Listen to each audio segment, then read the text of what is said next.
Ito mga bro. So naghahanap sana tayo ng ng mga shell nung sahang. Tinatawag dito sa amin. Mayroong pumuntang aso dito mga bro. Hindi naman namin to kilala eh. Galing doon. Ayun, nalayo nung kanyang nilangoy. Naiyak na oh. Kaso, pagod na siya kanina eh. Kaya kinuha na natin mga bro. Pero hindi naman natin to kilala kung kaninong aso to. Kawawa naman kasi mga bro, ang layo pa ng pupuntahan niya. Yan, kasama natin yung mga tropa mga bro. Chuchuy! Okay lang yan. Huwag ka umiyak. Babalik ka. Uwi tayo mamaya. Ah.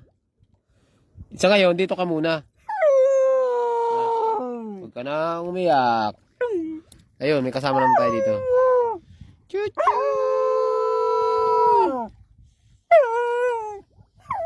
Ha?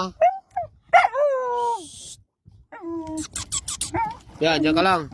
Yan mga bro, dito, di natin kilala kung kaninong aso to kasi biglaan na lang siyang pumunta dito kanina eh. Yan oh.